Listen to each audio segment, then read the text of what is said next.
Right here, I got a 2026 Aston Martin Vantage in Gillis Green exterior.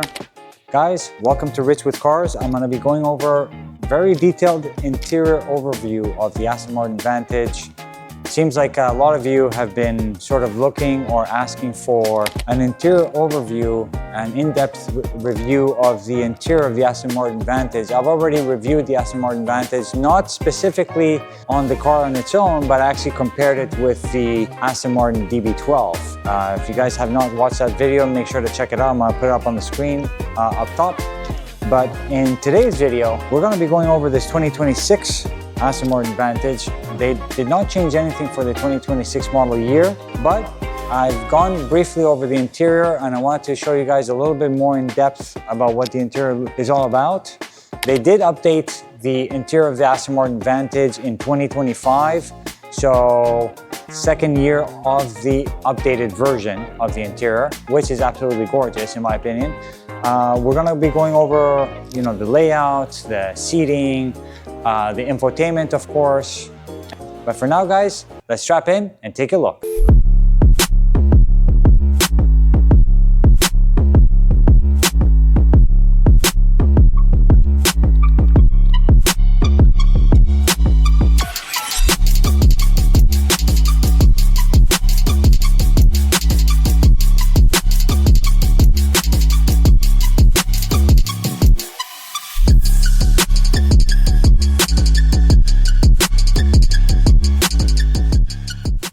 Okay guys, so we're inside of the Aston Martin Vantage. Let me just close the door over here. And the first thing I want to go over of the interior is the options. As you guys can see, I got the window sticker here in front of me. And I want to read over some of the options that you guys will see. Like for example, this gorgeous green tinted carbon fiber, because of course we got the green exterior. So in order to go with the whole theme of green, there is green tinted carbon, green stitching, green piping as well. So let's go over the options list so you guys can really have an idea of what some of these options will cost you. So number one, Bowers & Wilkins audio system. So yeah, that's the upgraded audio system. $10,000. Center finisher F1 green tinted carbon. So this right here, the center finisher right here in green tinted carbon, $7,200. Contrast stitching, which we'll see over here on the seats in the green, $2,900. Interior Inspire Sport Duotone. I don't know what that is, but it's $14,100. Umbrella, that's something else. Upper trim inlay tinted F1 green. So that's this over here. All this in the green carbon. $5,700. And then the leather color, which is the contemporary, as we can see over here, $3,500. Aside from that, no other options. I think we got enough. And a lot of the stuff is quite expensive, to be honest with you guys. We do have very nicely upholstered Alcantara, which I believe is standard on the Aston Martins. We have Alcantara even on the sun visors. One downside that I have to give you guys on the sun visors that I noticed is that these over here don't actually detach. So if you want to actually put the visor here on your side, you won't be able to do that. So that's, I would say, probably one downside of having these gorgeous sun visors, and also finished in a very, very nice sort of like a brushed aluminum or chrome. So gives you that luxurious look and that luxurious feel, but it takes away some of the practicality as well. With the interior of the Aston Martin now, the new Vantage, we have the upgraded infotainment system that's been developed in-house by Aston Martin. They actually worked quite diligently to try to get this infotainment in place that they're gonna basically roll out across their entire lineup of vehicles. We already seen that with, of course, the Vantage, the DB12, and now most recently with the Vanquish as well. They also updated it for 2025, the DBX 707. So that also has it as well. So, they had to do a lot of work in terms of trying to upgrade that system. Now, is it the best one on the market?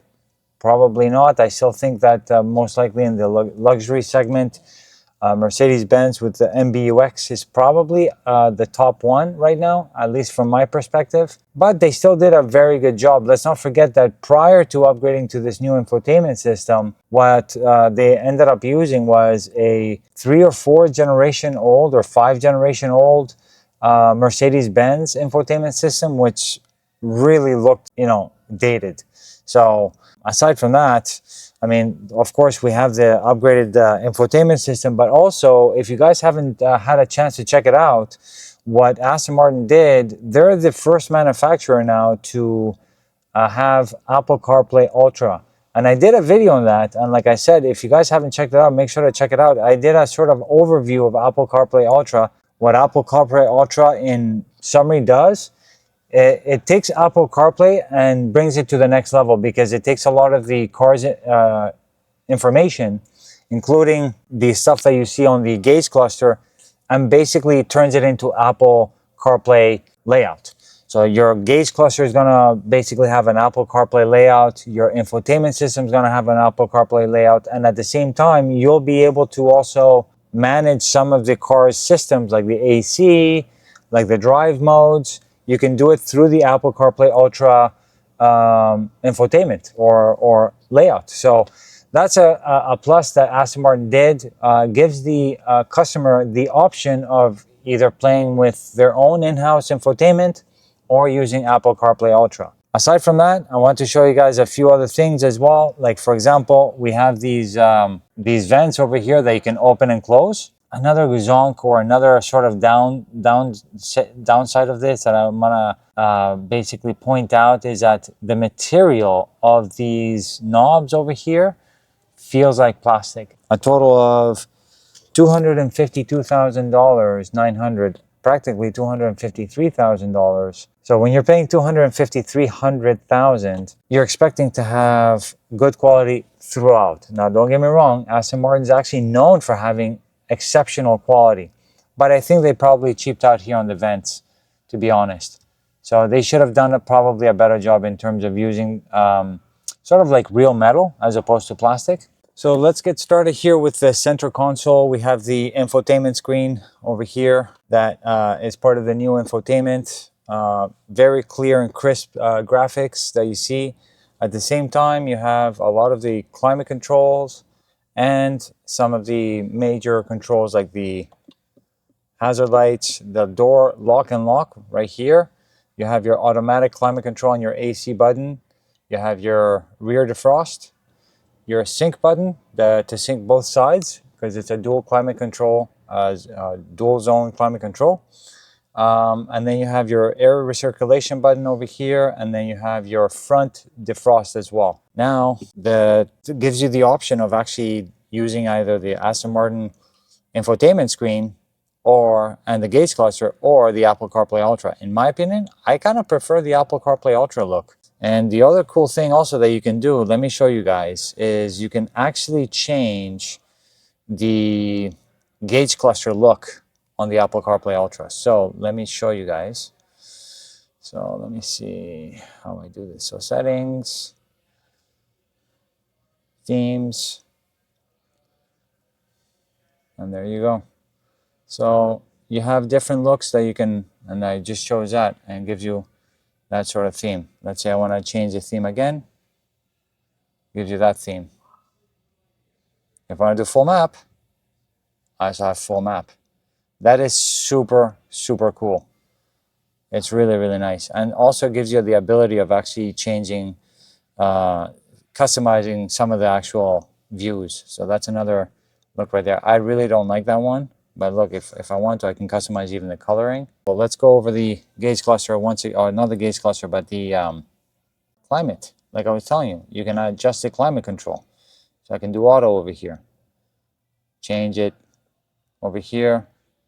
I think it's a little bit more complicated using the Apple CarPlay Ultra system, because let's see, for example, if I change, or if I use this, for example, will it, yeah, see, that's so cool. So it's integrated with the functions of the car. So if I adjust the temperature over here, it'll adjust it also on the screen itself. So it's got redundancy in that sort of way, which is really, really nice.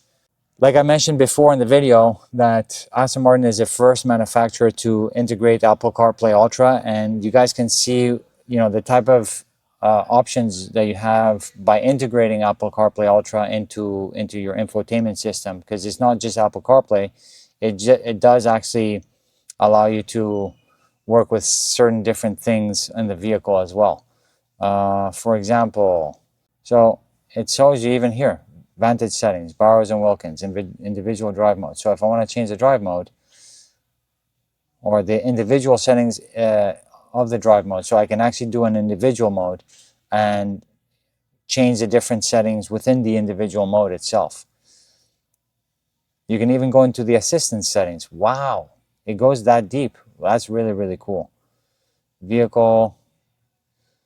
So yeah, I mean, I think the fact that you can do that, if you prefer having the Apple CarPlay look, it really does give you that flexibility of playing around with all the different settings in the vehicle itself. You can even adjust the lights as well, for example. Ambient lights color. So you can do the brightness. So let's do really, really bright. And I change it to green. If you guys remember, I had it in green before. So that's really, really nice to have. And look, you can have even a different type of... I actually kind of like that, to be honest. That's really, really nice. Now from the steering wheel itself, you have a bunch of different functions. I wonder if you can change some of the views over here that you were able to change before. Oh, you can. Look at that. Wow. So from the steering wheel, I can even still change the settings or the views on the Apple CarPlay Ultra layout. See that? Oh, wow. And I can even change the views just by swiping to the right. I don't have to go through the infotainment screen. That's super cool. Wow. It really, really simplifies things. And it's pretty quick too when you're switching stuff. Cruise control over here on the steering wheel, which you can adjust through this, this rotary knob. And then you have your voice controls. Okay, so there's nothing playing. So you can actually, so by clicking on this button here on the steering wheel, it actually accesses Siri, which is very cool. So once again, if I do this,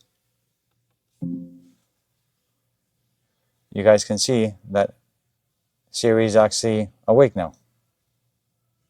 You're at 4249 Millennia Boulevard, Orlando, Florida. And that's Aston Martin of Orlando. Thank you. So yeah, you have all these steering wheel mounted controls, which allows you to also control Apple CarPlay Ultra. And then of course, like I mentioned before, you have the steering wheel mounted paddle shifters, which are large and allow you to access it from different portions of the steering wheel. Very nicely done. I wish that Aston Martin could have done also, just like as I mentioned before with the vents, with the aircon vents, this part right here. This seems to me like it's plastic. They should have done probably a better job and kept it as metal. That's your wiper stock right there. So, and then if you want to actually adjust your steering wheel itself, it's right here at the bottom. It's kind of like Mercedes, and I think they took this from Mercedes. So you can do fore and aft. Here in the middle, you have your engine start stop. So I can press it. It'll turn everything off right now because it's in accessory mode. So let's turn it back on again. And then the cool thing that I like what Aston Martin did is around the sort of like jewel-like start stop button, you have your drive mode selector. So I can't actually change drive modes because the car is not turned on, but I could still turn it around. And it's got a very satisfying feeling when, if you can hear, it's got that very satisfying feeling when you're actually rotating it. Made out of metal, nice materials. So that's your drive mode selector, and you'll see what drive mode you're in both your infotainment screen and also on your main gauge cluster. They have 4 rotary knobs over here, also made out of metal. Feels absolutely incredible. So on the top one over here, you have your temp controls for each side, for your driver side and for your passenger side. You have your fan control over here if you're not going to be using automatic climate control. And then over here, it's for your volume of the stereo itself. So I like how they kept everything, you know, very sort of, I guess, equal or even. That's why they have these 4 dials. You have the gear selector knob over here, which is kind of like similar to what Porsche did with sort of like a small sort of, if you want to call it like a, they call it the razor, but kind of looks kind of like an electric razor, but it's smaller in this one. And it's also made out of metal, which is gives you that good quality feel. Right under that, you have your buttons for your heated seats and your cooled seats, so you can choose on either side. And I like how they kept them right next to each other. You have your cooled seats, so you have a nice little noise when you're choosing it, and it's haptic as well. So it's touch, and that's for both your heated and cooled seats. So each one is a different button side by side. Traction control off, your exhaust mode button right here on the driver's side, your suspension control button, which is basically allows you to change different suspension modes, and then your auto start stop off. So this car, believe it or not, yes, it's a twin turbo V8, but it does have an auto start stop button or an auto start stop feature, and you can turn that off, and I'm sure a lot of car enthusiasts would like to turn that off. On this side, you have your on-off button for the infotainment screen. So if, let's say, I were to touch it, you guys can see the infotainment screen turned off. Let's touch it back on again. That's your lane keep assist on or off.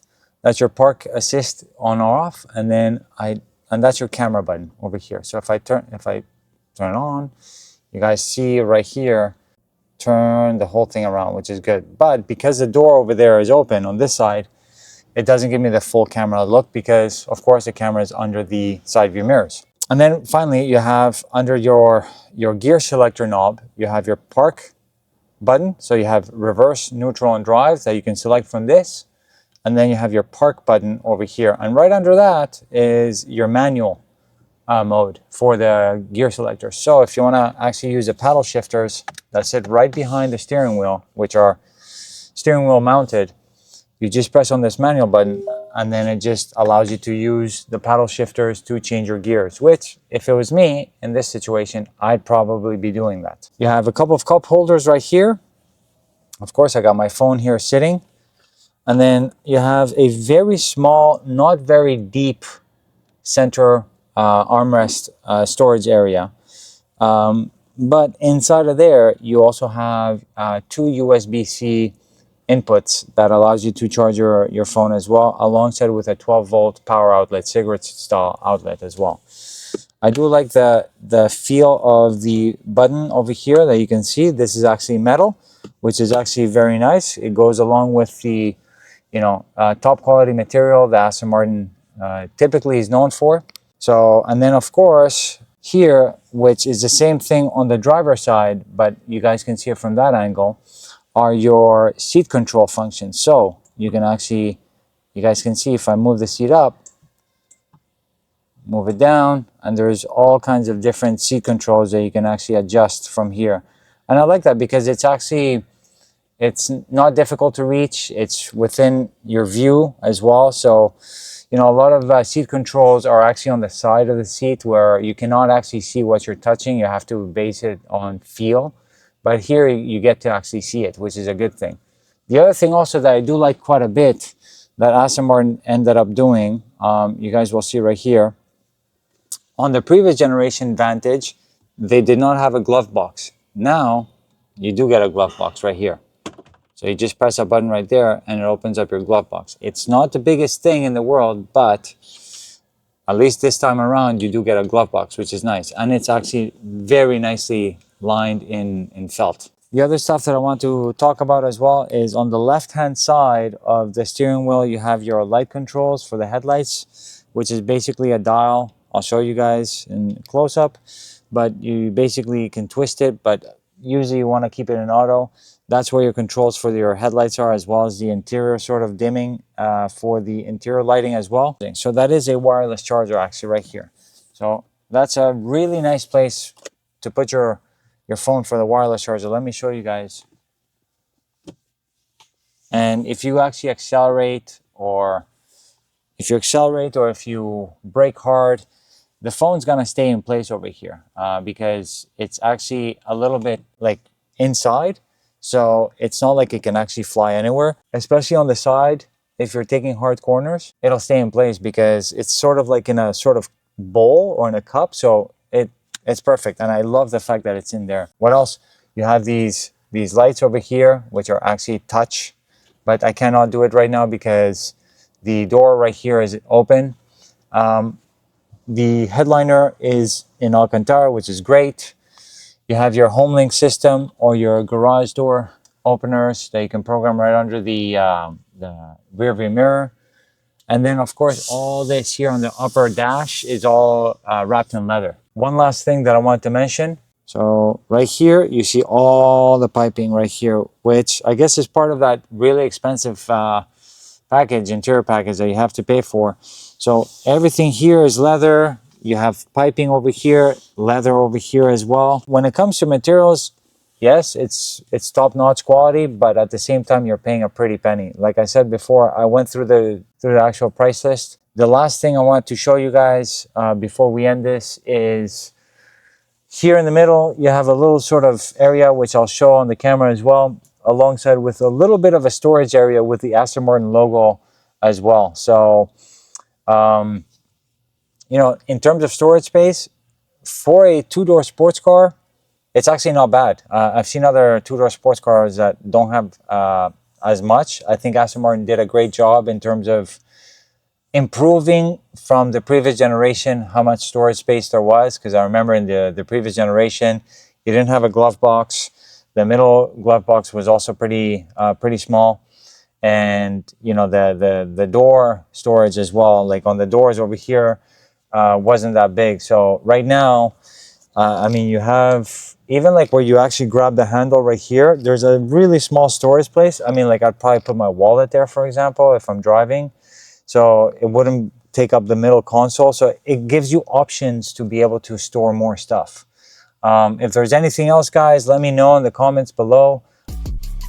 All right, guys, so I hope you enjoyed this quick overview of the interior of the 2026 Aston Martin Vantage. Hope it gave you some good inside depth overview of the controls, the functions, especially the Apple CarPlay Ultra.